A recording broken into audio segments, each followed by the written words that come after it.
అందరికీ నమస్తే అండి. రేవంత్ రెడ్డి గారు తెలంగాణ ముఖ్యమంత్రిగా బాధ్యతలు చేపట్టిన తర్వాత మొదటిసారిగా ఆంధ్రప్రదేశ్ రాబోతున్నారు. ఆంధ్రప్రదేశ్లో విశాఖపట్నంలో ఈరోజు ఒక బహిరంగ సభ ఉంది కాంగ్రెస్ పార్టీ. ఖచ్చితంగా జగన్మోహన్ రెడ్డి గారి ప్రభుత్వం మీదే ఎదురుదాడి చేస్తారు. అయితే ఆయన రేవంత్ రెడ్డి గారు అంటే ఒక మాస్ ఐకాన్. ఖచ్చితంగా ఆయన మాస్ ఇమేజ్ రెండు తెలుగు రాష్ట్రాల్లో తిరుగులేంది.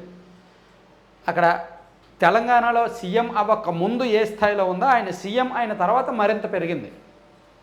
ఆయన ఆంధ్రప్రదేశ్కి వస్తున్నారంటే ఆయన సొంత అభిమానులు కొందరితో పాటు ఇక్కడి తెలుగుదేశం పార్టీ వాళ్ళు కూడా రేవంత్ రెడ్డి గారిని భుజాన మోస్తారు. ఎందుకంటే రేవంత్ రెడ్డి గారి పార్టీ మారిపోయిన తర్వాత కూడా చంద్రబాబు గారిని ఎక్కడా కించపరచలా, చంద్రబాబు గారిని ఎక్కడా తక్కువ చేయలే, టీడీపీని ఎక్కడా తక్కువ చేసి మాట్లాడలా రాజకీయ ప్రత్యర్థిగా ఉన్నప్పటికీ.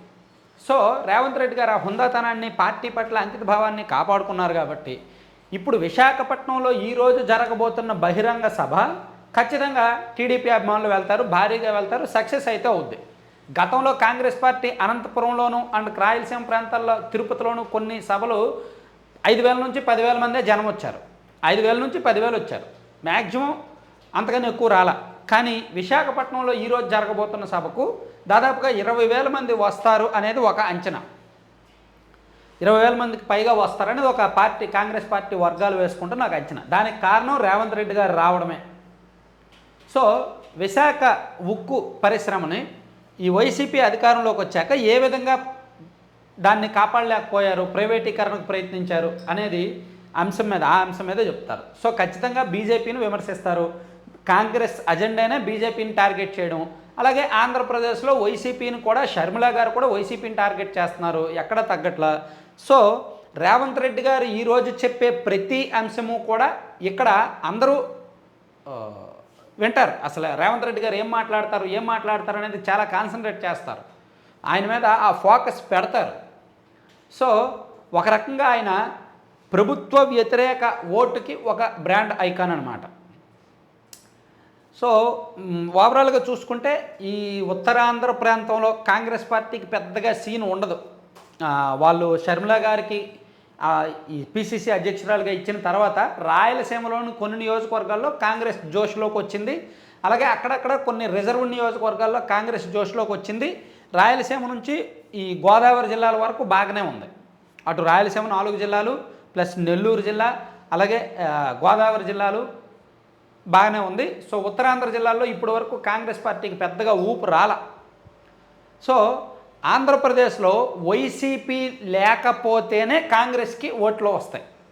చాలా జాగ్రత్తగా వినాల్సిన అంశం ఏంటంటే ఇక్కడ కాంగ్రెస్ పార్టీకి ఓట్లు రావాలి అంటే వైసీపీ అధికారం కోల్పోవాలి. ఎందుకంటే కాంగ్రెస్ పార్టీ రాజకీయ పునాదుల మీదే వైఎస్ఆర్ కాంగ్రెస్ పార్టీ అనేది ఏర్పడింది. కాంగ్రెస్ పార్టీలో ఉన్న నాయకులు, కార్యకర్తలే వైఎస్ఆర్ కాంగ్రెస్ పార్టీ నాయకులు, కార్యకర్తలుగా చాలామంది అవుతున్నారు.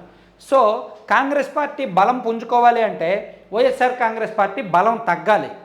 అంటే వైఎస్ఆర్ కాంగ్రెస్ పార్టీ ఓడిపోవాలి. వైఎస్ఆర్ కాంగ్రెస్ పార్టీ ఓడిపోతేనే అందులో ఉన్న ఓటర్లు, నాయకులు, కార్యకర్తలు కొంతమంది పాత పార్టీలోకి వెళ్ళిపోతారు. అరే ఎంతైనా మన పార్టీ బెటర్రా, ఈ పార్టీ సరిగ్గా చేయలేదు, అందుకే జగన్ ఓడించారు, జగన్మోహన్ రెడ్డి గారు అటువంటి వ్యక్తి, ఇటువంటి వ్యక్తి అని రియలైజ్ అవుతారనమాట. ఖచ్చితంగా రేవంత్ రెడ్డి గారి టార్గెట్ కూడా అదే. టీడీపీనో ఇంకెవరినో టార్గెట్ చేయాల్సిన అవసరం లేదు, చెయ్యరు కూడా. కాంగ్రెస్కి ఒకవేళ టీడీపీ శత్రువుగానే ఉన్నప్పటికీ, తెలుగుదేశం, జనసేన, బీజేపీ కూటమితో కలిసినప్పటికీ వీళ్ళని ఒక 10% టార్గెట్ చేస్తే వైసీపీని 90% టార్గెట్ చేస్తారు. ఎందుకంటే కాంగ్రెస్ పార్టీకి ఆంధ్రప్రదేశ్లో ప్రధాన లక్ష్యం వైసీపీ ఓడిపోవడం. వైసీపీ ఓడిపోతేనే 2029 ఎన్నికల నాటికి కాంగ్రెస్ పార్టీ కింగ్ మేకర్గా అవతరించే అవకాశం ఉంటుంది. ఈ ఎన్నికల్లో ఒక 5-6% ఓటింగ్ లక్ష్యాన్ని పెట్టుకొని నెక్స్ట్ 2029 ఎన్నికల నాటికి ఒక 15 నుంచి 20% ఓట్లు సాధించడమే లక్ష్యంగా కాంగ్రెస్ పార్టీ పావులు కదుపుతోందన్నమాట. అందుకే ఈ ఎన్నికల్లో వాళ్ళకి వైసీపీ వాడాలి, వీళ్ళ ఓటింగ్ పెరగాలి. అందుకు రేవంత్ రెడ్డి గారు ఖచ్చితంగా వైసీపీ మీద కొన్ని స్ట్రాంగ్ విమర్శలు చేస్తారు. ఫోకస్ అంతా కూడా అటే ఉంది. ఏం మాట్లాడతారు ఏంటనేది మనం చూద్దాం. Thank you.